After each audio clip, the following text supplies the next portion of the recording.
બનાસકાંઠામાં ધંધાના નામે ધંધો થતો હોય તેવી વધુ એક ઘટના થરાદમાંથી સામે આવી છે, જ્યાં પોલીસે એક ખાનગી શોપિંગ કોમ્પ્લેક્સમાં ચાલતા સ્પા સેન્ટર પર રેડ કરીને દેહ વેપારના કાળા કારોબારનો પર્દાફાશ કર્યો છે. થરાદના કિંગ સ્પા નામના સેન્ટરમાં સ્પાની એડમાં આંતરરાજ્યની યુવતીઓને લાવીને દેહ વેપારનો ધંધો ચાલતો હોવાની બાતમી પોલીસને મળી હતી. પોલીસે ડમી ગ્રાહક મોકલીને આ સમગ્ર નેટવર્કનો ભાંડો ફોડ્યો છે અને વિસ્તારમાં ચાલતા ગેરકાયદેસર ધંધા પર લાલ બત્તી ધરી છે. થરાદ પોલીસે કિંગ સ્પામાં ડમી ગ્રાહક મોકલીને પુરાવા એકઠા કર્યા બાદ તાત્કાલિક દરોડો પાડ્યો હતો. આ દરોડા દરમિયાન પોલીસે સ્પા મેનેજર તિલોક ખરવાલની અટકાયત કરી હતી અને તેની સાથે સંકળાયેલા અને 4 લોકો વિરુદ્ધ ગુનો નોંધ્યો છે. પોલીસે સ્થળ પરથી મળી આવેલી 3 યુવતીઓની પણ પૂછપરછ હાથ ધરી હતી. તપાસમાં બહાર આવ્યું છે કે દેહ વેપારના આ ધંધા માટે અન્ય રાજ્યોની યુવતીઓને અહીં લાવીને ગેરકાયદેસર પ્રવૃત્તિ કરાવવામાં આવતી હતી. પોલીસે આલા 3 યુવતીઓને નારી સંરક્ષણ કેન્દ્રમાં મોકલવાની તજવીજ હાથ ધરી છે, જ્યારે મેનેજર પાસેથી આ નેટવર્કના મૂળ સુધી પહોંચવાના પ્રયાસો ચાલી રહ્યા છે. થરાદના પીઆઈ એટી પટેલે આ સમગ્ર કાર્યવાહીની પુષ્ટિ કરી હતી.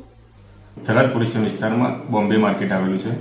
ત્યાં સ્પાના ઓથા હેઠળ આંતરરાજ્ય મહિલાઓને બોલાવી અને અનૈતિક દેહ વેપારનો ધંધો ચાલે છે તેવી ખાનગી રીતે હકીકત મળેલી. તે અનુસંધાને મહેરબાન પોલીસ અધિક્ષક સાહેબ શ્રી વાવ થરાદનાઓને જાણ કરતા તેઓ શ્રીએ તાત્કાલિક કાર્ય કરવાનું કહેતા મહેરબાન નાયબ પોલીસ અધિક્ષક સાહેબ શ્રી થરાદ નાઓને સદર બાબતની સમજ કરતા તેઓ શ્રીએ anti human trafficking unit Tharad નો અમોને ચાર્જ સોંપેલ અને તે અન્વયે કાર્યવાહી કરવાનું કહેતા અમોએ સદર બાબતે પંચો સાથે એક રેડનું આયોજન કરેલ.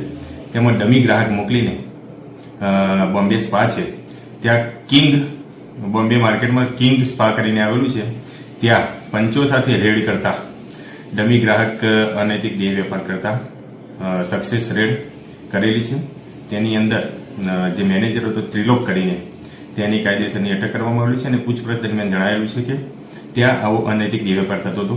તે શાહરૂખ કરીને જેના નામે સ્પાનું લાયસન્સ છે તનુશ્રી કરીને, જે હરિયાણાની છે અને હાલ બોમ્બે ખાતે રહે છે, તેના પતિ શાહરૂખે આંતરરાજ્ય છોકરીને બોલાવી અને પોતાના આર્થિક ફાયદા સારું પ્રલોભન આપીને લોકો પાસેથી પૈસા પડાવવા માટે આવી પ્રવૃત્તિ કરતો હતો. 4 આરોપી વિરુદ્ધમાં ગુનો દાખલ કરવામાં આવેલો છે અને 3 જે સ્ત્રીઓ મળેલી છે આંતરરાજ્ય સ્ત્રીઓ એની હાલ પૂછપરછ ચાલુમાં છે અને તેને નારી કેન્દ્રમાં મૂકવાની તજવીજ ચાલુ છે. પોલીસે ભલે આ દેહ વેપારનો પર્દાફાશ કર્યો હોય, પરંતુ થરાદ શહેર ડીસા પાલમપુર ધાનેરાના શાંત ગણાતા વિસ્તારમાં શોપિંગ કોમ્પ્લેક્સોમાં સ્પાની આડમાં આંતરરાજ્યનું નેટવર્ક ચાલતું હોવાની ઘટના સમાજ માટે ચિંતાજનક છે. આ એકલા સ્પા પર કાર્યવાહી કરવાને બદલે પોલીસે હવે અન્ય શંકાસ્પદ સ્પા સેન્ટરો અને મસાજ પાર્લરો પર પણ કડક ચેકિંગ ઝુંબેશ હાથ ધરવી જરૂરી છે, જેથી નશા અને દેહ વેપાર જેવા ગેરકાયદેસર ધંધાઓને થરાદમાંથી સંપૂર્ણપણે નાબૂદ કરી શકાય.